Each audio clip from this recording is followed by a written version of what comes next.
سڵاو کاتژمێر نوۆشەوە بە کاتی هەولێر و دوی دوای نیوەڕۆیە بە کاتی واشنگتن و حوتی ئێوارەیە بە کاتی بەردین خۆشەویستان لە هەر کوێیەکن سڵاوتان لێبێت هەموو شەوێک لەم کات و ساتەدا و لەم بەرنامە تایبەتەدا میوانتان دەبین و تیشک دەخێنە سەر دیارترین ڕووداوەکان و هەواڵەکانی هەڵبژاردنەکانی ئەمریکا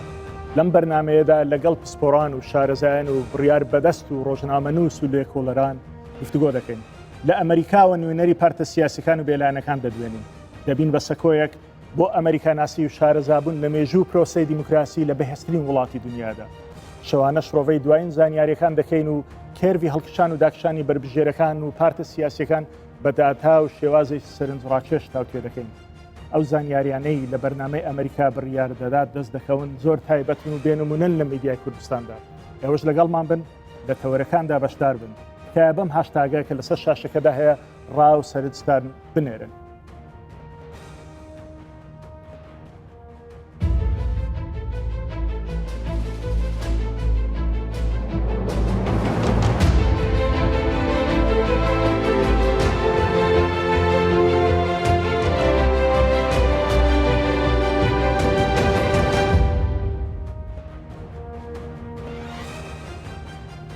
تاوەکو ئێستا زیاتر لە 56 میلیۆن کەس بەشداریان لە هەڵبژاردنەکانی پێشوەختەی سەرۆکاتی ئەمریکا کردووە دەنگدەران نایەنەوێت ڕۆژی 3 نۆڤەمبەر تووشی قەرەباڵغی و قەرەباڵغی بنکەکانی دەنگدان بن بۆیە تاوەکو ئێستا لە 122 کۆی گشتی دەنگدەران دەنجیاندا و پێشبینی دەکرێت ڕێژەی بەشداریکردن لە هەڵبژاردنەکانی ئەم جارەی سەرۆکاتی ئەمریکا بگاتە زیاتر لە 160 و لە ڕیکۆردی مێژووی هەڵبژاردنەکانی سەرۆکاتی ئەمریکا نزیک ببێتەوە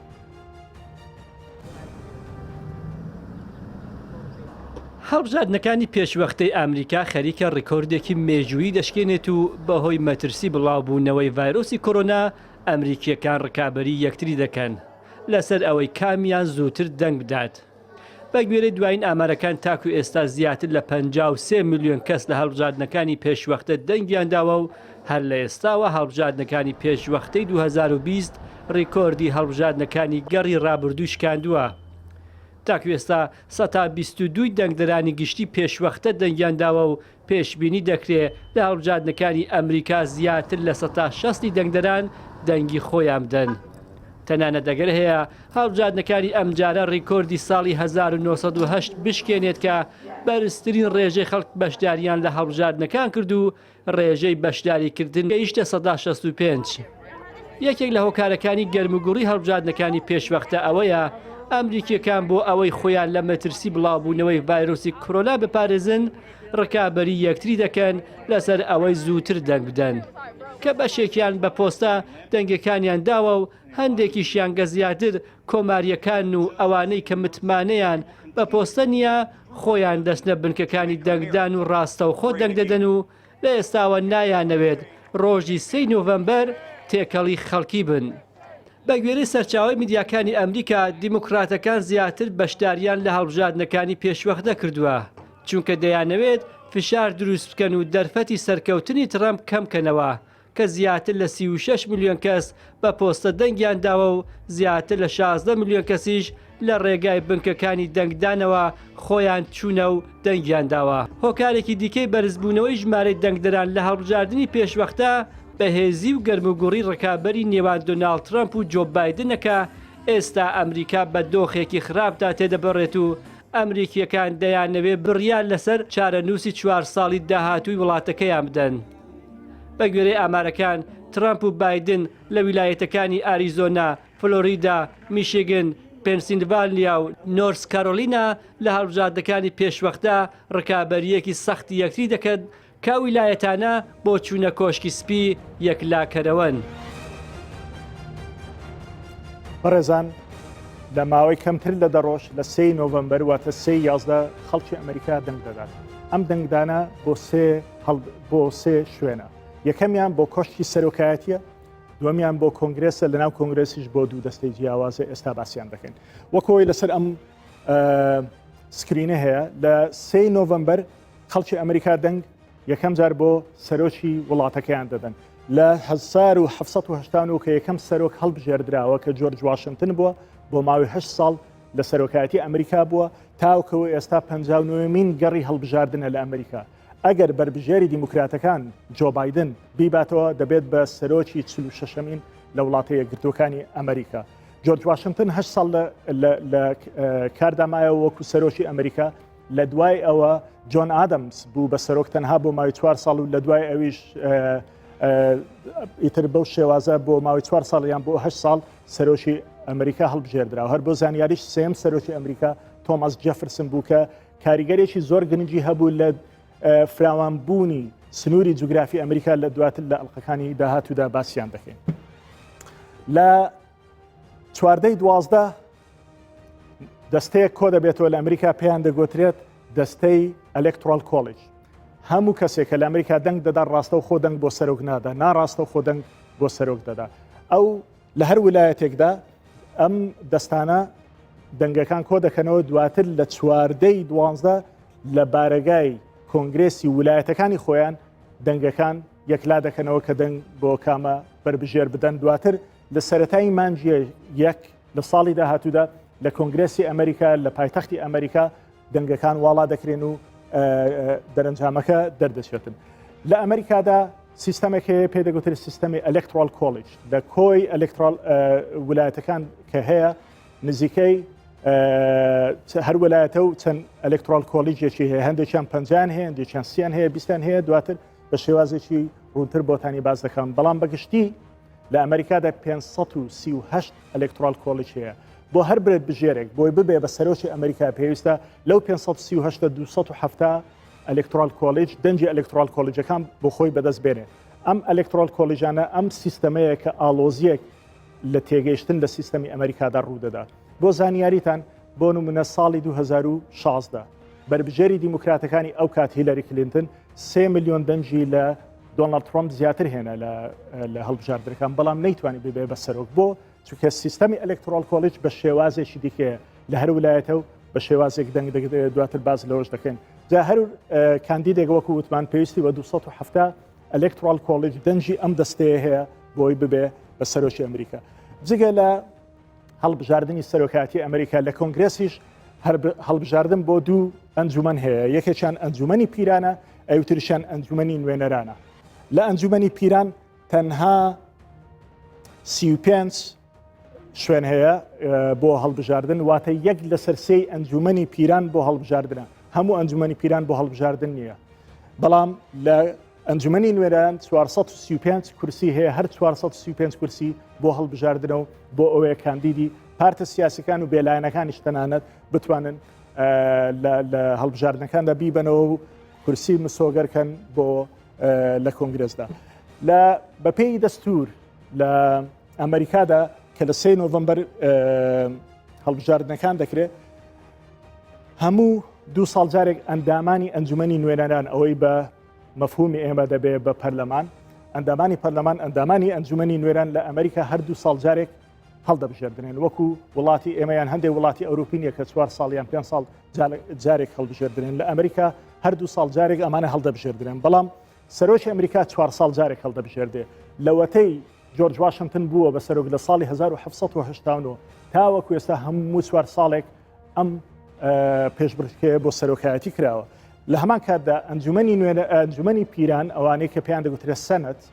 ئەنجومەنی پیران هەر 6 ساڵ جارێک ئەمانە هەڵدەبژێردرێن. مەرجنیە هەڵبژاردنەکە تەنها لە کاتی سەرۆکایەتی بێ یاخود لەو کاتە بێ کە پێی دەگوترێت میدترم ئلێکشن لە ئەمریکادا. جا ئەمانە ئەم سیستەمە پەیڕاو دەکرێت لە ئەمریکا لە دروستبوونی ئەمریکاوە تاوەکو ئێستا بەو شێوازە هاتووە. بۆ نمونە هیچ سەرۆکێک نەبووە لە 8 ساڵ زیاتر دەوام بکات جگە لە یەک سەرۆک نەبێ. ئەوش دواتر لە ئەڵلقەکانی داهاتوودا بۆتان باز دەکەن چۆن ئەم کارەکراوە. ئەگەنا بەپێی دەستور بەپێی ئەم هەموارانەی کە بۆ دەستور کراوەتەوە هەموو سەرۆکێکی ئەمریکا پێویستە 4 ساڵ جارێک هەڵبژێردرێ و ئەنجومەنی نوێنەران 2 ساڵ جارێک و ئەنجومەنی پیران 6 ساڵ جارێک. بەڕێزان میوانێکی خۆشەویستمان لە ئەریزۆنای ولاتی ئەریزۆنا لە ئەمریکا و ئەویش کۆنگرسمانی پێشوو ترنت فرانکسە دەمەوێت لەسەر هەندێک بابەت کە پەیوەستە بە هەڵبژاردنەکانی ئەمریکا گفتوگۆی لەگەڵ بکەم. جەنابی کۆنگرسمان بەیانیتان باش، تەبەن کۆنگرسمان ترنت فرانکس یەکێک لە کۆنگرسمانە هەرە بەرچاوەکانی کۆماریەکان بووە و یەکێک بووە لەو کەسانی کە پێداگیری لەسەر ڕیفراندۆمی هەرێمی کوردستان و سربەخۆی هەرێمی کوردستان کردووە. هەروەها یەکەم کۆنگرسمانی ئەمریکا بووە کە مسودەی ئەوەی هێناوە کە چەک ڕاستەوخۆ بدرێ بە هێزی پێشمەرگە لە ڕوبەڕووبوونەوەی لەگەڵ داعشدا، دواتر زیاتر جەخت دەکەنەوە لەسەرم خاڵانە. ئێستاش لەگەڵ کۆنگرسمان ترانت فرانکس کە من دەمێکی دوور و درێژە دەیناسم و چەند ساڵانێک بێکۆ لە واشنگتن کارمان کردو لەسەر بواری جیاوازدا. بەڕێز ئەندامی کۆنگرێسی پێشوو نوێنەرایەتی طبعاً ساڵی 2003 بۆ 2017 ترانت فرانکس ئەندامی ئەنجومەنی نوێنەرانی ئەمریکا بووە. نوێنەرایەتی شارەوانی 8 ویلایەتی بەلەدی 8 ویلایەتی ئەریزۆنای کردووە. یەکێک بۆ لە لایەنگران ڕێفراندۆمی هەرێمی کوردستان وەکو باسمان کردو لەسەر ئاستی باڵا بەرگری و لۆبی بۆ سربەخۆی هەرێمی کوردستان دەکات. ئێستا ئەندامی کارای سنتەری گۆڵدە لە واشنگتن، خۆی بە دۆستی کورد دەزانێت و خۆشی بە یەکێک لەو قەرزارانەی کورد دەزانێت.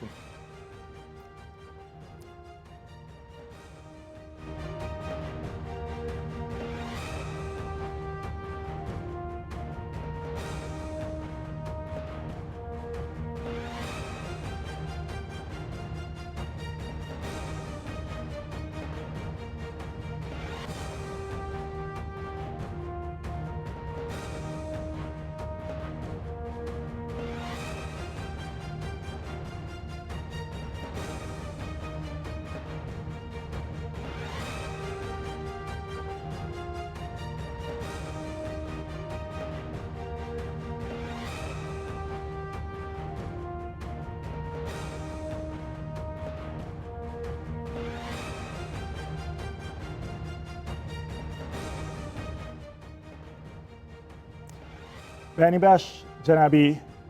نوێنەر،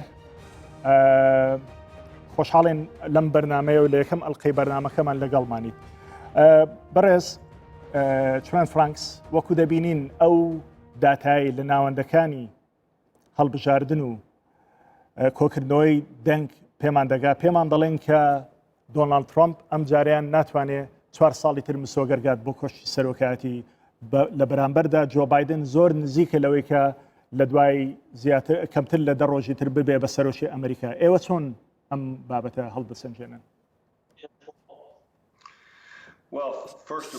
سەرەتا مای خۆشحاڵی و شەرەفێکی گەورەیەکە من ئەمڕۆ لەگەڵ ئێوەدا من لە دڵمدا هەستێکی تایبەتم هەیە بۆ خەڵکی کورد لەبەر ئەوەی ئێوە خەڵکێکی ئازان ئاسایەکی گەورەتان پیشاندا و پابەندێکی گەورەتان هەیە لە ڕۆژهەڵاتی ناوەڕاست لە بەرامبەر هەر کێشە و قەیرانێکدا هەبوو و هەمیشە لەگەڵ ئەمریکەکاندا بوونە. ئێوە دەزان کە من شەرەفمەند بوومە لەوەی کەەوە هەوڵم داوە هاوکاری سەربازی لە ئەمریکەکانەوە پەیدابین بکەم بۆ کوردستان و بۆ پێشمەرگە بۆ شەڕژی داعش، و من بەردەوام دەبم لەوەی کەەوە ئەم شەرەفم هەبێت هەوڵدەم لەوەی کە هاوکاری کورد بکەم. سەبارەت بە هەڵبژاردننی ئەمریکا کە بابەتی قسەکردمانە، ڕاستە کە ئێستاکە سەرۆک ترامپ ڕەنگە لە دواوە بێت، بەڵام چەند ڕۆژێک ماوە کە ئەشێت گۆڕانکاری بەسەر هاوکەشەکاندا بێت. وەکو دەزانن لە جاری ڕابردووشدا هەندێک خەڵک پیان وابوو کەوا ترامپ ڕەنگە بدۆڕێ، وەکو دیار بوو کە نزیک بوو لە دۆڕاندن، بەڵام لە پشتەوە دووبارە ترامپ هاتە پێشەوە لە ساڵی 2016 و هەمووانی تووشی مفاجعەیەکی گەورە کرد و ئەمە ئاواتی منەکەوە دیسان مفاجعەیەکی گەورە دروست بکات. من زۆر نیگەرانم لەوەی کە لەگەڵ جۆ بایدنە ئەمریکا دەگەڕێتەوە بۆ سۆشیالیزم و دەگەڕێتەوە بۆ ئەوەی کە لە دژی هەنێک کار بکات لە دژی پرەنسیپ و دەستوری ئەمریکادایە و پێگەی ئەمریکا لاوااستر بێت لە ئاستینە و دەوڵەتیدا و ئەو ئینێرژیە و ئەو وزەیتەدا نییە بۆ ئەوەی بتوانێت بە شێوێکی سەرکەوتوو کارە ئەمریکا بخێنێتە سەر ڕێگەیەکی ڕاست. بۆیە پێم وایە کەوا سەرۆکایەتی و ئیدارەی بایدن دەبێتە مای کەمکردنەوەی هەیبەتی ئەمریکا لەسەر ئاستی نێودەوڵەتی. لە ڕاستیدا سەرۆک ترامپ هەندێک شتەڵێت کە زۆر گونجاو نەبن، بەڵام کاتێک لە وێنە گەورەکەدا تەمەشا دەکەیت و وەکو کردار دەیبینی ئەو توانوێتی ئەمریکا بەهێز بکات و ئەو توانوێتی لەگەڵ گەورەترین کێشەی نەخۆشیدا وەکو ڤایرۆسی کۆڕۆنا مامەڵە بکات. لە ڕاستیدا ئەمریکا یەکێکە لە وڵاتە هەرن گەورەکان کە خەڵکێکی نەبیلی هەیە و لە ڕاستیدا ئەمریکا لە سەردەمی ئیدارەی ترامپا توانیوەتی گاتە ئەوجی ئەو پەڕی توانای خۆی. زۆر سپاس. لە ویلایەتی ئەریزۆنا کە خۆت خەڵکی ئەوەی پێدەچێت بربژێری کۆماریەکان وەکو دیسان ناوەندەکانی ڕاپرسی پێمان دەڵێن زۆر نزیکە لەوەی ڕکێفی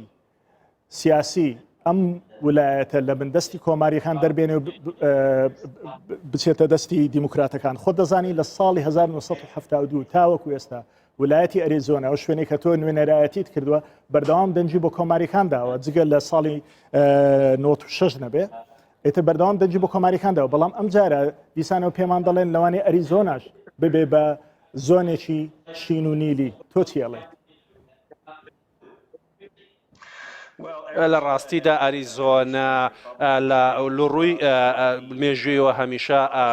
ڕیپەبلیکان و کۆماری خواز بوونە، بەڵام هەندێک کردداری ناخوازراو هەبوو نەکە کاریگەری هەبووە وەکو ئەوی کە بەڕاستەکەدا ئەوەیە کە وایە لە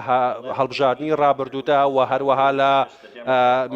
تێرمی لە ناوەڕاستشدا ئەوە شتێکی چاوەڕوانکراو بوو کەەوە خەڵکی ڕێیان بگۆڕێ. بەڵام لە جاری ڕابردوودا ئەوان لەگەڵ سەرۆک ترامپ بوون و پێم وایە ئەم جارەش بە هەمان شێوە لەگەڵ سەرۆک ترامپ بن. بەڵام وەکو کەدینە سەر بابەتی فلۆریدا ویلایەتی فلۆریدا پێم وایە ترامپش لەوێ دەیباتەوە سەرباری ئەو ئاماژانەی کەوا هەن کە خەڵکی ئەوێ ڕێیان هەبێت ڕێیان گۆڕی بێت. بەڵام تاوەکو ئێستاکە سەرۆک ترامپ چانسێکی هەیە بەوەی کەەوە فلۆریدا باتەوە کە وەکو دەوەترێکێک لە ویلایەتانی کە هەمیشە خۆیان یەکلا ناکەنەوە. بەڵام لە ڕاستیدا ئەو پرەنسیپە سەرەکیانەی کەوا لە دەستوری ئەمریکادا چەسپێنراوە و هەندێک کردداری معجزە ئاسا کە دەگەڕێتەوە بۆ چەندان ساڵی ڕابردوو ڕەنگە هەرگیز دووبارە نەبێتەوە ئەگەر بێت و ترامپ دەرنەچێتەوە. چونکە پێم وایە کە ترسێکی زۆرم هەیە لەوەی کەوا ئەگەر بایدن دەربچێت و بیباتەوە ئەبێتە مای هەڕەشەیەک بۆ ئەو پرەنسیپە سەرەکیانی کە لە دەستوری ئەمریکا 300 ساڵێکە بنیان نراوە. بۆیە پێم وایە بۆ هەمومان زۆر گرینگە کەوا تەبێت تەمەنای ئەوە بخوازین کە سەرۆک ترامپ بیباتەوە. بەڵام پێدوانیە ترامپ لەو دژایەتی کردنەی کە بۆ خەڵکی لە ویلایەتی ئەریزۆنا هەیبوو بە تایبەتی بۆ سەناتۆری پێشوو جۆن مەکەین کە هاوڕێشی دۆست و نزیشی تۆ بوو ئێمە بەیەکەوە دووجارت بینیومانە. پێدوانی ئەو دژایەتیە کە ترامپ بۆ ئەو دەیکرد خەڵکێکی زۆری لە ئەریزۆنا تووڕە کردووە لەوانەیە لەسەر ئەوە وا بکەن کە دەنگ بۆ بایدن بدەن. لە ڕاستیدا منەمێ ئێوە بزانن لەوەی کەوا من زۆر لە نزیکەوە سیناتۆر ماکینمە ناسید و لە کۆنگرس بەیەکەوە کارمان کردووە و من بۆ ماوەی 30 ساڵ ئەوم دەناسی. ئەو هەندێک جیاوازی هەبوو لە نێوان ئەو ترامپدا بەڵام لە ڕاستیدا دۆناڵد ترامپ زۆر ڕێزێکی گەورەی ئەوی گرتووە وەکو سەربازێکی گەورەی ئەمریکا وەکو خزمەتکارێکی گەورەی ئەمریکا و هەڵبژاردنش تەنیا هەموو ئەگەرێکراوەیە کە ڕاستیدا هەندێک جیاوازی هەبوو. ئەوە ڕاستە لە ڕاستیدا بەڕێزمەکین جیاوازی بیرۆبۆچووی لەگەڵ زۆر خەڵکدا هەبوو و هیوادارم کە ئەمە کاریگەری نەکاتە سەربیکردنەوەی خەڵکی ئێرزۆنا. لە ڕاستیدا پێم من هیوای باشترین خواستوە هەمیشە بۆ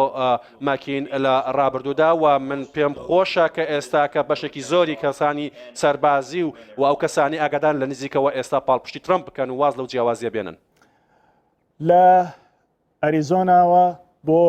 تەواوی ئەمریکا دۆناڵد ترامپ بەردەوام دەڵێ لە ئەمریکا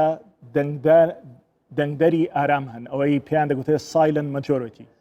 دەڵێ ئەم جارەش وەکو ساڵی 2016 دەنگ بە ترامپ دەدەنەوە. ئەم سایلنت مەجۆریتی کە ترامپ باسی دەکاوە زۆر واسقە لێی تا چەند پێدوایە تۆش کە جارێکتر سوپرایزێکی وا دروست بکەنەوە هەموو ئەو ناوەندانەی ڕاپرسی هەیە وایان لێ بکەن کە ڕێیەکانیان ڕاست دروست دەرنەچێت جارێکتر ترامپ ببێ بە سەرۆشی ئەمریکا.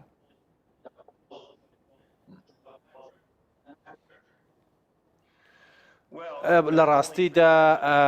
زێ جۆرە خەڵک هەن کە دەشێت ئێمە چاوەڕێم بکەین ئەو کەسانی کەوا نازان چی دەکەن ئەو کەسانی کە نازانن کە ئەوان دیکەن چیەکەن و ئەو کەسانەشی دەزانن کە چی دەکەن من دەزانم کەوا چی دەکەم لە ڕاستیدا میدیا و ئەو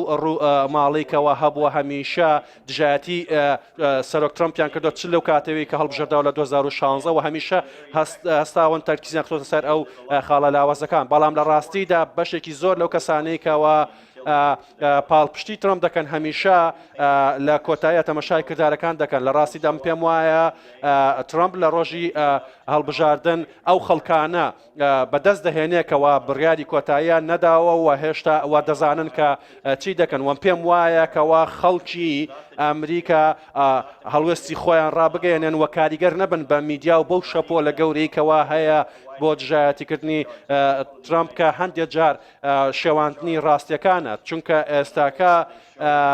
من پێم وایە ئەو کەسانی کەوا هێشتا خۆیان لێ کردەوە هیوادارم کەوا خۆیان پیشان بدەن لە ڕۆژی هەڵبژاردنە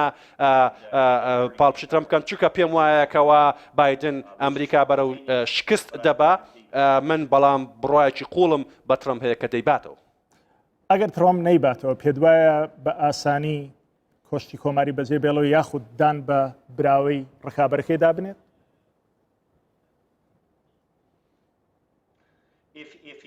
ئەگەر بیباتەوە پێم وایە کە هەموو شتێک دەڕات بۆ ئاراستەی کە هەیە و ئەمریکا لە ڕووی ئابوووریەوە تووشی هەڵسانەوەیکی گەورە دەبێت و هەروەها مامەڵەی زۆر باش لەگەڵ نەخۆشی کۆڕۆنا دەکرێت و ڤاکسینێک دەدۆزرێتەوە کە دەبێتە مای گەشە سەردنێکی گەورەی ئابووری و تەندروستی بۆ خەڵکی ئەمریکا و پێم وایە ئەو ئاستی بێکاری تەواو نزم دەبێتەوە هەموو شتێک دەگەڕێتەوە ئاستی نۆرماڵی خۆی ئەگەر بیباتەوە لە هەڵبژاردندا بەڵام ئەگەر دۆڕا ئەوە پێم وایە کەەوە هەموو ئەو ئومێدانێکەوە هەمانە ئێستاکە لەژێر پرسیاردا دەبن و پێم وایە کە ئەمریکا ڕوبەڕووی داڕوخانێکی گەورە دەبێت لە ڕووی ئابووریەوە چونکە پێم وانیەکەوە کەسێک هەبێ بتوانێت بەو ئاسانیە ئەو چاڵنج و بەربەست و ئالانگارە گەورانە تێپەڕێنێ لە ڕاستیدا هەندێک لەوان هەوڵەدەن کەوا نیشان بدەن کەوەی کە ترامپ نایەوێتی ددان بنێت بە دەرەنجامی هەڵبژاردنەکاندا بەڵام بەڕاستیدا ئەوە شێواندنی ڕاستەکانە وەکوەوەی لە ڕابردوودا هەندێک هەڵمەتی پرۆپاگەندە دژی کراوە بۆ ئەوەی کەوا پرۆسەکە بشێوێندرێت لە ڕاستیدا ئەمە ئەمڕۆکە پێم وایە ئەمە هەمان شت نەبێت وەکوی لە ڕابردوودا دژی ترامپ کرا. لە ساڵی 2014 و دواتر 15 و 16 ترامپ لەو کاتەی لە پرایمەریەکان بوو لەو کاتەی هەوڵی دەدا ببێ بە بەربژێری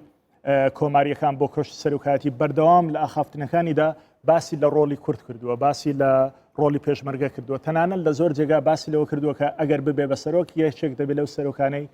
پاڵپشتی و پشتگیری سەر بەخۆی کوردستان دەکات بەڵام کاتێک هەرێمی کوردستان 3 ساڵ بەر لە ئێستا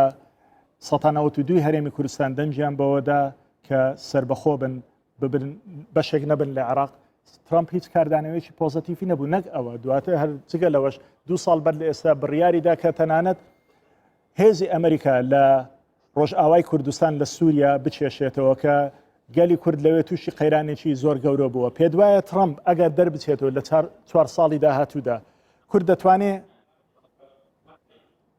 بە شێوازێکی ڕاستەوخۆ متمانەی پێ بکە کە دەبێتە دۆستێکی نزیکی کورد؟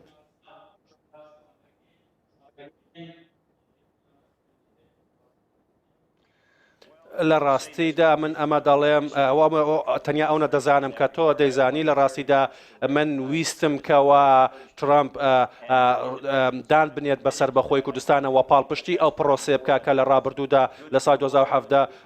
ڕوویدا پێم وابوو سەر بەخۆی کوردستان شتێکی زۆر باشە بۆ کوردستان و بۆ ناوچەکە و من ئەمەیە کورد ببینم وەکو نەتەوەیەکی سەربەخۆ دەوڵەتێکی سەربەخۆوە من بەداخم لەوەی کەەوە ئیدارەی ترامپ لەو کاتەدا هەڵوێستیان نەبوو سەبارەت بەو گۆڕانکاریانە بەڵام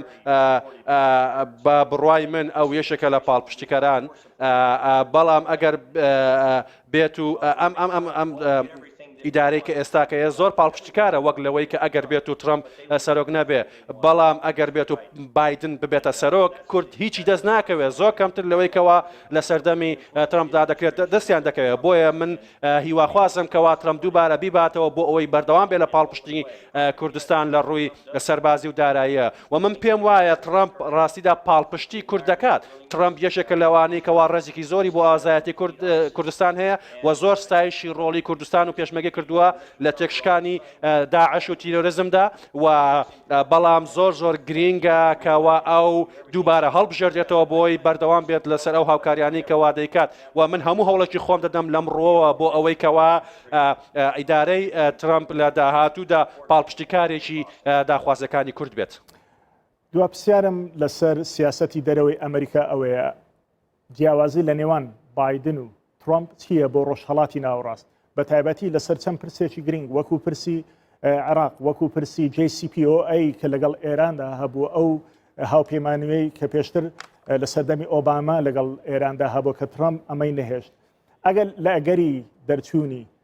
بایدن چی ڕوودەدا و لە ئەگەری دەرچوونەوەی ترەمپ چی بەسەر ئەو سیاسەتە دێت لە ڕۆژهەڵاتی ناوەڕاست بەگشتی و JCPOA بە تایبەتی لە ڕاستیدا ئەمە پرسیارێکی زۆر گرینگە یەکەم شت ئەوەیە کە ئێوە دەزانن کەوا سەرۆک ترەمپ یەکێک بۆ لە سەرکەوتوترین کەسەکان لە هێنانی جۆرێک لە ئارامی و جۆرێک هەوڵی ئارامی بۆ ڕۆژهەڵاتی ناوەڕاست بەڵام ئەوەی کە زۆرترین شتەکە لە زۆر گرنگتری بابەتە لە پرساکەیتوە ئەوەیە کە ئێران نەتوانێت دەستی بگرات بە چەکی ئەتۆمی لە ڕاستیدا ئەگەر بێت ئەو ڕێکەوتنەی کە لە ڕابردوودا لە سەردەمی سەرۆک ئۆباما کرابوو و بەردەوام بووە ئەوە لە ڕاستیە ئێران دەبووە خاوەنی چەکێکی ئەتۆمی کە ئەبووە هەڕەشەیەکی یەکجار گەورە بۆ ئاشتی لە ڕۆژهەڵاتی ناوەڕاست بەڵام ئەگەر تۆ پێت وایە کە ئێران ئێستاکە قورسە مامەڵی لەگەڵا بکرێ چاوەڕێ بکەن تاوەکو کاتێکەوە ئێران چەکی ئەتۆمی بەدەستێنێن ئەو کاتە بێتە کارەسات بۆ هەموو ڕۆژهەڵاتی ناوەڕاست و جیهان و گەورەترین وڵات دەبێت بۆ سپۆنسەریکردنی تیرۆریزم لە هەموو جیهاندا من خیواخوازم کەوا ترەمپ بەردەوام بێت لەوەی کەوا سنوورێک دابنێت بۆ ئەو هەڕەشە و فرانخوازەکانی ئێران و ڕێگە بگرێت لەوەی کەوا چەکی ئەتۆمی بەدەستمێنێ من پێم وایە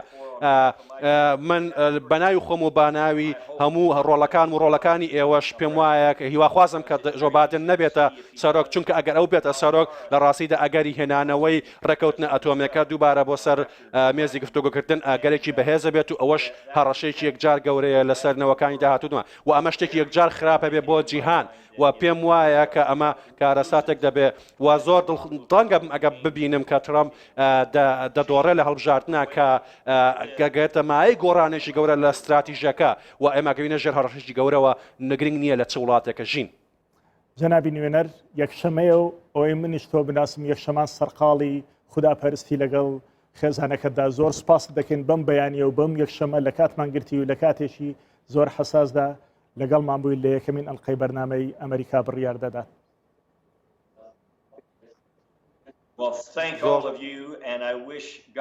هیواخوازم کەوا خوددا خەڵکی کوردستان بپارێزێ زۆر سوپاس دکتۆر زاگرۆز هیوادارم هەموو کەسێک لەوانی کە لەم پرۆگرام بەشدارە باشترینتان بۆتە خوازم. زۆر سپاس.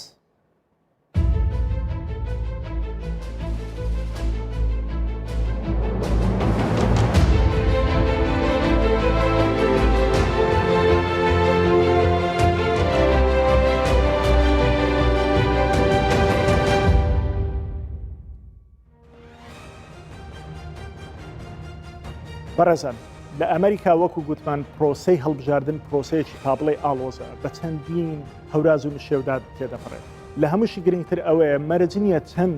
خەڵک دەنگ دەدا مەرج ئەوەیە ئەوانەی پێیان دەگوترێت ئەلێکترال کۆلج کە لە هەر ویلایەتێکدا لەم 50 ویلایەتێ لە ئەمریکادا هەیە لە هەر ویلایەتێکدا جیاوازە ئەوانە چێ دەنگەکان کۆ دەکاتەوە چۆن دەنگ دەدەن ئەمانە گرنگن دەنجی هەر بربژێرێک دەچێت بۆ ئەو کەسانی کە پێیان دەگوترێت ئەلێکترال کۆلج با بۆتان ڕوون بکەمەوە مەبەستمان چییە لە دەنجی ئەلێکترال کۆلج بۆ نمونە ویلایەتێک وەردەگرین وەکو ویلایەتی کالیفۆرنیا کە زۆرترین ڕێژەی دانیشتوانی هەیە لەبەرەوەی زۆرترین ڕێژەی دانیشتوانی هەیە 55 ئەلێکترال کۆلجی هەیە ئەمانە دەستەیەکن دەنجی بربژێرەکان بۆ کۆشتی سەرۆکایەتی بۆ ئەو دەستەیە دەڕوات دواتر ئەم دەستە جارێشتر دەنگ دەدەنەوە کامە بربژێر هەڵدەبژێرن بۆی ببێ بە سەرۆشی ئەمریکا لێرەدا 55 دەنگی ئەلکترۆل کۆلیج هەیە بەڵام بە شوێنێکی وەکو وایۆمین بۆ نمونە بەراوردی بکەی ئەگەر چی شوێنەکەی ئەگەر چی شوێنە جوگرافیەکەی و سنووری جوگرافی وایۆمین زۆر گەورەیە بەڵام ژمارە دانیشتوانەکەی لە ملیۆنێک تێپەڕناکە تەنها 3 ئەلکترۆل کۆلیجی هەیە جا من بۆ ئەوەی پێتان بڵێم ئەم نەخشەیە کە ئەم ڕنگانەی دەبینن لە سەر شاشەکەدا مانای چییە هەموو ئەو ڕەنگە نیلیانەی کە لێرە هەن ئەوانە ناوەندەکانی ڕاپرسی پێیان وایە دەنگ بۆ بایدن دەدەن باشە هەموو ئەو ڕەنگە سوورانەی کە هەیە ناوەندەکانی ڕاپرسی پێیان وایە دەنگ بۆ ترامپ بوو بۆ نوێنەری کۆماریەکان دەدەن تەمان ئەمە جگە لەوەی کە ناوەندەکانی ڕاپرسی ئەو پێیان وایە بەو شێوازە دەبێ بەڵام ڕێڕەوێکی مێژووی هەیە بە درێژایی مێژوودا لەم ویلایەتانە زۆربەی جار دەنجی خەڵکەکە بۆ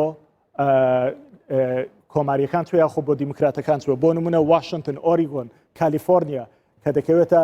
باکووری کە دەکەوێتە ڕۆژ ئاوای ئەمریکا ئەمانە بەردەوام دەنگ بە کۆماریەکان دەدەن بە پێچەوانەی تێکساس و بە پێچەوانەی ئەلەباما و بە پێچەوانەی ویلایەتی میسیسیپی و ئەوانە کە بەردەوام دەنگ بۆ کۆماریەکان دەدەن بەڵام ئەم جارەیان چەند گۆڕانکاریەک لەوانێ ڕووبدا بە تایبەتی لەکوێ گۆڕانکاریەکان ڕوودەدا لەو شوێنانەی کە ڕەنگی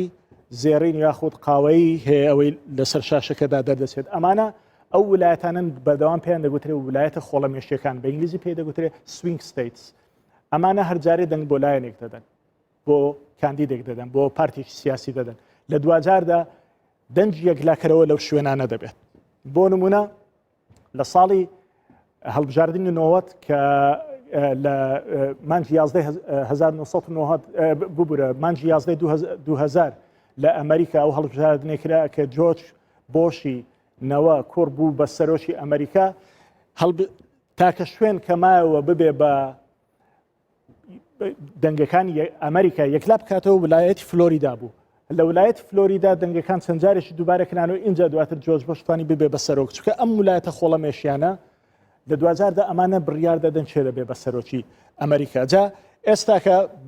ناوەندەکانی هەڵبژاردن و ناوەندەکانی کۆکردنەوەی ڕاپرسی پێیان وایە بەو شێوازە کە لەسەر نەخشەکەدا هەیە دەنگەکان دابەش بوون هەر کاندیدێک بیرتان نەچێ هەر کاندیدێک پێویستی بە 270 دەنجی ئەلکترۆل کۆلیج هەیە کۆی بکاتەوە لە کۆی چەند لە کۆی 538 ئەلکترۆل کۆلیج ئەگەر سیر بکەی ئەگەر داوەندەکانی ڕاپرسی ڕاست بکەن ئەم جارەشیان وەکو ساڵی 2016 نەبێت ئەوە بایدن تەواو دەبێ بە سەرۆک ئەگەر بایدن تەنانەت ویلایەتە خۆڵەمێشیەکانی وەکو فلۆریدا و وەکو نۆرث کارۆلاینە وەکو ئۆهایۆش نەباتەوە دەبێتەوە بە سەرۆک چکە پێیان وایە ئەوەندە دەنجی کۆکردوتەوە لەم شوێنانە بۆی بتوانێت ببێ سەرۆک لە بەرامبەریدا ترامپ پێویستی بەچی هەیە ترامپ پێویستی بە مسۆگەرکردنی هەموو ئەو دەنگانە هەیە ئەو خەڵکانە هەیە کە تاوەکو ئێستا بڕیاریان نەداوە بە کامەلا دەنگ دەدەون هەروەها پێویستی بەوەیە کە ئەم ویلایەتانەی کە بە ڕەنجی قاوەیی لەسەر شاشەکەدا هەیە ئەمانەش بباتەوە چکە لە هەندێک لە ویلایەتەکاندا بۆ نمونە ئۆهای و 18 ئەلکترۆل کۆلیجی هەیە لە فلۆریدا 29 ئەلکترۆل کۆلیجی هەیە لە جۆرجیا 16 ئەلکترۆل کۆلیجی هەیە ئەمانە دەنجی زۆرن پێویستە ترامپ پێویستی بیباتەوە چکە تاوەکو ئێستا وا دەردەکەوێت ترامپ 163 دەنجی بسۆگەرە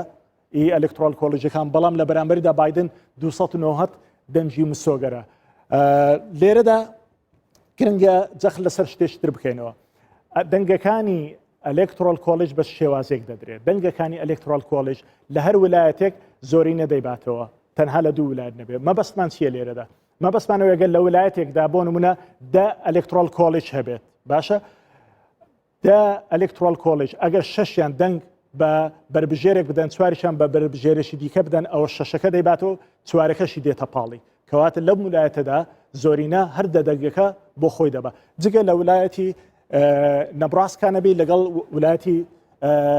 مین نەبێ ئەمانە بە شێوازێکی تر دەنگ دەدەن کە نیوەی دەنگەکانیان بۆ منە لە نەبراسکا 5 دەنگەیە 5 دەنگ ئەلکترۆل کۆلیجەیە سێی بەو شێوازە دەڕوات بەڵام دوی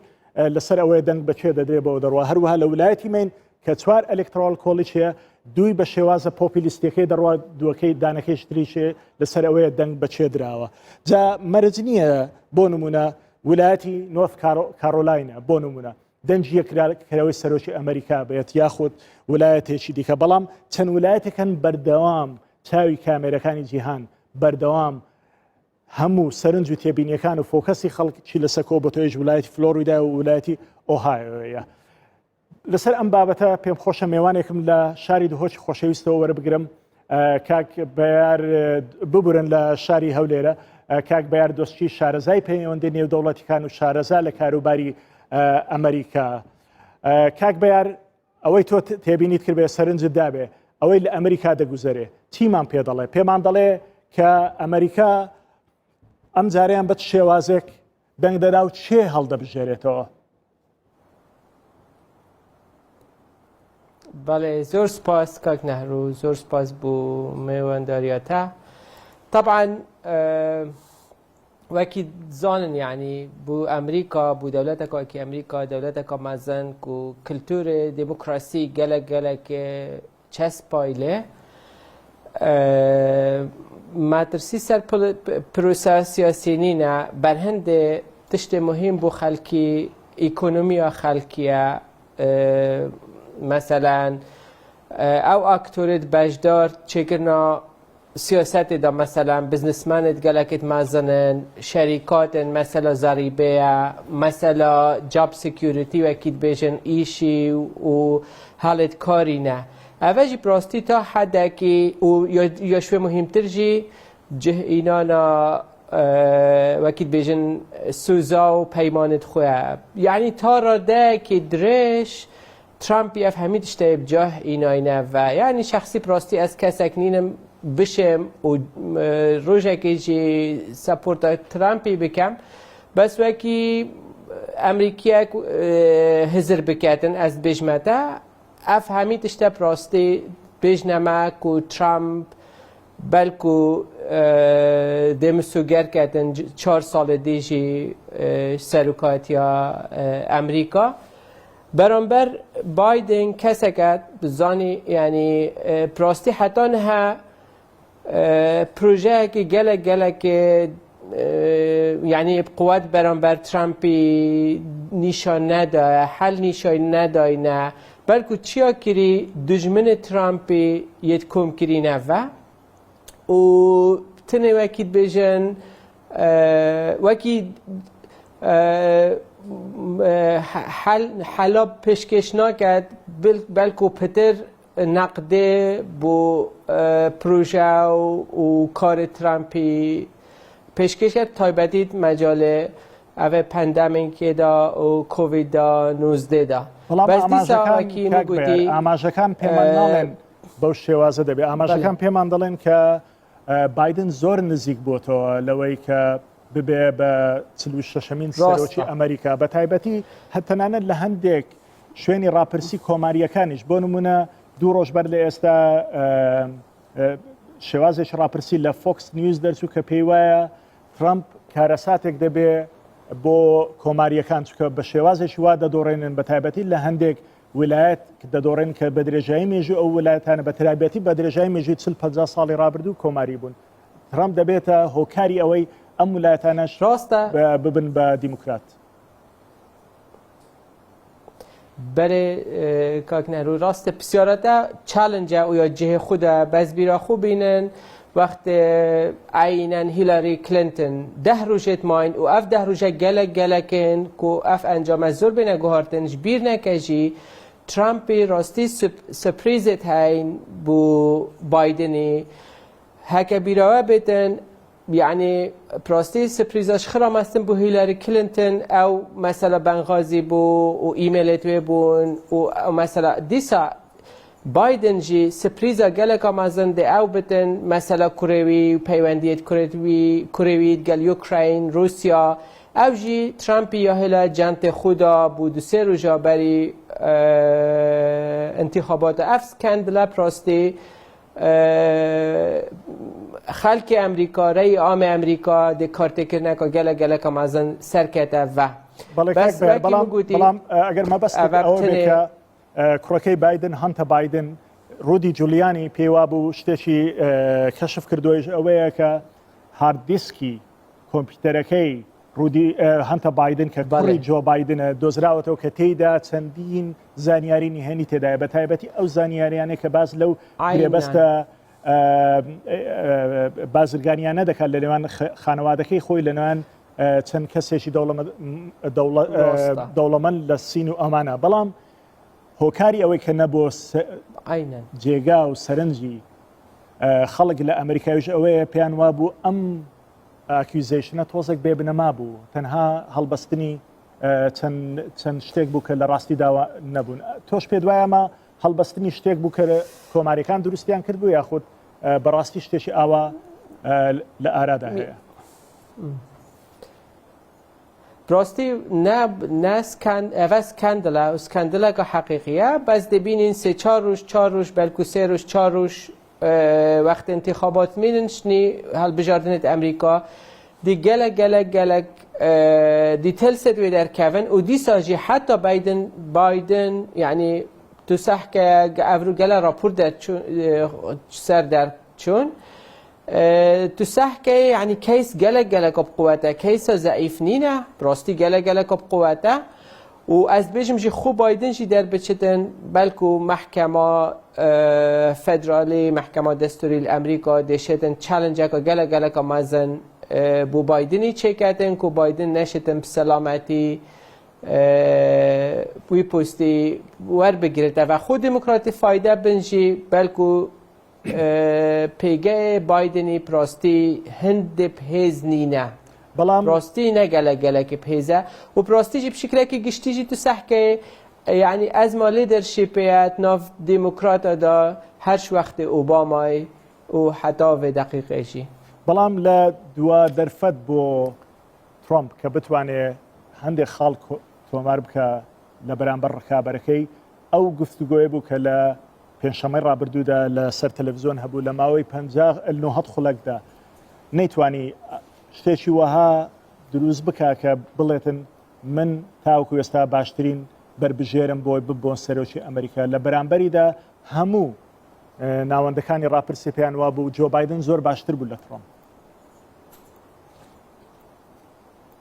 بله من گوتی 10 ڕۆژ gelekن یعنی هیچ 10 ڕۆژێت ماین یعنی ئەو ڕقەمە قابلی گۆهۆرینێ نه بەس دیسا حتا نەها بشكلك قشتي نظام تصورام توقعاتت من بايدن از حس كم بالمناسبة از كسا كم زانكو ادا كارت كم ترامب انسانه که خرابه بی دموکراسی بو عموما بو جنا بو دیسیبلا بو لیبرالیزم تجربه آمد روش حالات ناوین دا نگلک باشه بشکلی که گشتی وکو کرد نگلک باشد گل ترامپی از حس کم از هیوید کم خسارت بدن بس وجهت نظر من نزانم حتی ویدی بیتجی تشتکی کنکریت نینه یا بایدنش تنه هجوم کرنه و نقده براستی پروژه پینینه پروژه که گلک کنکریت بایدنی نینش بلی دجاتیات ترامپی و بحث کرنا خلطیت وی و وکی میگویی بشکلی که گشتی کم کرنا دجمنت وی کو اوجی براستی نقده پروژه که گلک زۆر بە کورتی پێدوایە کامە بربژێر کاریگەریی پۆزتیفیان لەسەر سیاسەتی دێرەوەی ئەمریکا لە ڕۆژهەڵاتی ناوڕاست دەبێت زۆر بە کورتی از بارناک ام یعنی بو کردستان گلک فرقه که گلک مازن نابتن بس بو عراق بایدن به دبته کاریسه که مازن چین که عراق گلک حتی جر کاریگریا ایرانه نسبت سوریه بلکه هندک تأمین تر بس شکلی که گشتی امریکا عموما نوید روش حالات ناوین مینته و اف دیلت ما تنکرن ترامپ جیت کتن اوجی همه آماجه نکو امریکا تواجد او دموکرات بن یا جمهوری بن گلک ضعیف بت منطقه دا پتریا کیسا و کی یک بغدانه تن کیسا ایرانی نبتن بایدن هندزانن بشکلی که رادیکالی یه جداش دیتناوی یا جداش دیتنا ترامپی کاک بەیاردۆسکی شارەزای پەیوەندە نێودەوڵەتیەکان و شارەزا لە کاروباری ئەمریکا لەگەڵمان بووی لە هەولێر زۆر سپاس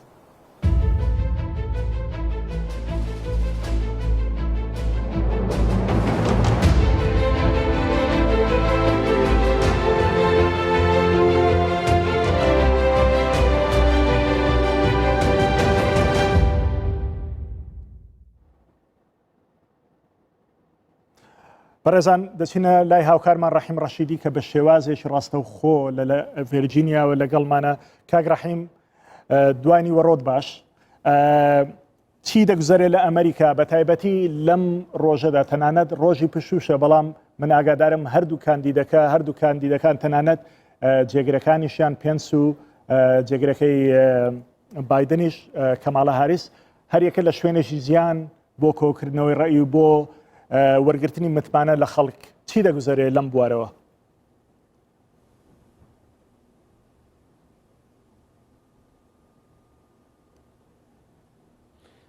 بەڕێز دکتۆر نەهرۆ و کاسان باش، سڵاوتان لێ دەکەم و لە ئێوە و لە بینەرانی بەڕێز پیرۆسبای و بەرنامە تێر و تەسەلەشتان لێ دەکەم. لە ڕاستیدا هەر وەکو ئاماژەت پێکرد لەگەڵەوەی ڕۆژی پشووەوە ڕۆژی نزا و پارانەوەی خەڵک زۆرتر دەچنە کەنیسەکان و ئەوانە، بەڵام سەرڕای ئەوەش هەڵمەتەکانی هەڵبژاردن بە چڕوپڕی لە وڵاتە یەکگرتووەکانی ئەمریکا لە ئارادایە. سەرۆک ترامپ چۆتە ویلایەتی نیو هەمشێر بۆ ئەوەی کە ئەو ویلایەتە کە زۆرتر سپی پێستەکانن و لە ڕابردووشدا دەنجیان پێداوە دەیەوێ مسۆگەری بکە و هەر ئەو ڕۆژ سەر لە ئێوارە دەچێتە مین کە ئەو ویلایەتە نزیکە لە نیویۆرک و لە سنووری کەنەدا هەڵکەوتووە. لە لایەکی دیکەوە جۆ بایدن لە پێنسڵڤینیا کە لە هەڵبژاردننی پێشوشدا دەنجیان بە ترامدا و کێبەرچێکە زۆر نزیکە. بایدن تا ڕادەیەک لە پێش سەرۆک ترامپەوەیە یەکێ لە ویلایەتە چارەنووسازەکانە بە کاتی ئەمریکا سەر لە ئێوارەی ئەو ڕۆکە هەر بلیتێک یا تیکێتێک بە $25 دەفرۆشێت کە لە سەراسەری ئەمریکا لایڤ موزیک پێشکەش دەکەن و ئەمە بۆ پشتیوانی لە جۆ بایدێنە. هەرچی جێگرەکەی جۆ بایدێنە چۆتە میشیگان کە ویلایەتێکی پیشەسازیە، حەشیمەتێکی زۆری مسلمانی لێیە و تەنانەت بایدن لەگەڵ هێندێک مەلا و ئاخوند لەوێ دیداری کرد کە هەڵایەکی زۆری لە ڕاگەیەنەکانی ئەمریکادا لێساز بوو. 12 ویلایەت چارەنووساز بوون تا ئێستا، دواییدا بەزی بۆ 6 ویلایەت. ئێستا 3 ویلایەت ڕۆڵی سەرەکی لە یەکلاکردنەوەی پرۆسەی سەرۆکایەتی تا دەبینن. فلۆریدایە کە ترام دوای هەڵبژاردننی بە سەرۆک لە هەڵبژاردنەکانی 2016دا شوێنی نیشتەجێبوونی سەرەکی خۆی لە نیویۆرکۆ گواستەوە بۆ ئەوێ و لەوێش دەنجیدا. ویسکانسێنە و پێنسڵڤینیایە. ئەگەر بێت و لە هەڵبژاردننی پێشوەختەدا بایدن تەنیا فلۆریدا بباتەوە دکتۆر نەهرۆ، ئەوە سەرۆکایەتیەکە مسۆگەر دەکا و ئەگەر ترامپیش بیباتەوە دیسان ڕێگایەکی دژواری لە پێشە بۆی لە دوو ویلایەتەکەی دیکەدا ململانێ بکە. ئەمە بابەتێکە کە ئێستا زۆر گرنگی پێدەدرێ، بۆیە ڤایرۆسی کۆڕۆنا کاریگەریەکی زۆری هەبووە بۆ وێنە لەسەر فلۆریدا. ئەگەر بە کورتی ئاماژەی پێ بکەم بەهۆی خۆشی ئاو هەواکەیەوە ڕێژەی پیری زۆر لێ، خانەنشینی زۆر لێ، ئەوە ڕێژەی مردنیش زۆر بووە. ئەمە لەسەر دەنگدەری ئەمریکایی کاریگەری هەبووە. ویلایەتێکی وەکو ویسکانسێن کە زۆرتر کشت و کاڵی تێدایە و سپی پێستەکانیشی تا ڕادەیەک تێدایە، بەڵام خەڵکی دوورە پەرێز لە ناوەندی شارەکان لە گوندەکان و ئەوانە لە ئەنگری ترامپن بە پێچەوانە چینی مامناوەند یا بەرەوسەر لە ئەنگری لە جۆ بایدن و ئاڵوگۆڕی دەسەڵات دەکەن. ئەمە تا ڕادەیەکی زۆر بۆ پێنسڵڤینیاش ڕاستە و لە هەڵبژاردننی 2016دا سەرنجڕاکێژەوەیە کە ئەو 3 ویلایەتە لە کۆتاییدا گەمەکەیان بە قازانجی سەرۆک ترامپ یەکلایی کردەوە. بەڵێ لە 2016دا تاوان ئەوەی جێگای سەرنج بوو کە چۆن ترامپ توانی ویلایەتی پێنسڵڤینیا بباتەوە، چکە پێنسڵڤینیا لە ساڵی 92ەوە تاوەکو ئێستا دەنجی بە دیموکراتەکان داوە جگە لە 2016 نەبێت کە ئەم زۆنە ئەم ویلایەتە لە ویلایەتی شینەوە گۆڕا بۆ ویلایەتی سوور. ڕەحیم ڕەشیدی لەگەڵمان بوو لە ڤێرجینیا، زۆر سپاس. دوای دیبەیتی دوێمی جۆ بایدن و دۆناڵد ترامپ، ئەمریکایەکان لە گوگڵ زۆرترین گەڕانیان بۆ ئەو بابەتانە کردووە کە لە دیبەیتەکەدا گفتوگۆیان لەبارەوە کراوە. لە دوای دیبەیتەکەی پێنجشەممە زۆرترین هاوڵاتی ئەمریکی گەڕانیان لەبارەی خانوەکانی جۆ بایدن کردووە. هەروەها زۆرترین سێرچیش بۆ بێکاری و ژینگەی هیندستان کردە، چونکە ئەم دوو بابەتەش لە دیبەیتەکە و گفتوگۆکاندا قسەی زۆری لەسەر کرا. جۆ بایدن چەند خانووی هەیە؟ لە 48 کاتژمەی ڕابردوودا زۆرترین گەڕان لە گوگڵ بۆ ئەو پرسیارە کراوە. دوای ئەوەی دوا دیبێتی جۆ بایدن و دۆناڵد ترەمپ تەواو بوو، هاوڵاتیانی ئەمریکا ڕوویان لە گوگڵ کرد بۆ ئەوەی زانیاری لەسەر ئەو قسانەی ئەو دوو کاندیدە بە یەکتریان وت کۆبکەنەوە. دۆناڵد ترەمپ لە دیبێتەکەدا گوتی کە جۆ بایدن لە هەموو شوێنێک خانوویەکی هەیە. هەر ئەوە جوای کرد کە هاوڵاتیان لە گوگڵ بنووسن بایدن خاوەنی چەند خانوویە. لە 48 کاتژمەی ڕابردوودا زۆرترین بە دوواداچوون لە گوگڵ لە ئەمریکا بۆ ئەو ڕستەیە کراوە. بەڵام ئاژانسی ڕۆیتەرز لە راپۆرتێکدا بڵاوی کردەوە کە بایدن تەنیا دوو خانووی لە ویلایەتێک هەیە کە لە 1973 هەتا 2009 لەوێ سیناتۆر بووە. بە پێی زانیاریەکانی ڕۆیتەرز خانووەکان ئاساین و لە هی دەوڵەمەندەکانیش ناچن. لە دوای خانووەکەی بایدن وشەی بێکاریش لە 48 کاتژمەی ڕابردوودا لە ئەمریکا زۆرترین جار لە گوگڵ نووسراوە. هۆیەکەشیەوە بوو کە جۆ بایدن و دۆناڵد ترەمپ لە دوا دیبێتیاندا زۆر پێداگریان لەسەر کەمکردنی بێکاری لە ئەمریکا کردووە. جگە لەو دوو بابەتە لە دوا دیبێتەکە گەڕان بە دوای وشەی هیندستان زۆرترین گەڕانی لە گوگڵ بۆ کراوە. ئەگەرچی ئەوە تەنیا لە ئەمریکا نەبووە، بەڵام چاودێران دەڵێن هۆیەکەی ئەوەیە کە لە دوا دیبێتی کاندیدەکاندا ترەمپ باسی لە پیسی هەوای هیندستان کردووە.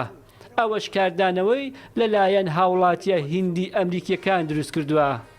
ئەوەی جێگای سرنجەکە کەمترین هاوڵاتی ئەمریکی لە دوای ئەو دیبێتە بە دوای زانیاری لەسەر سیاسەتی دەرەوەی وڵاتەکەیان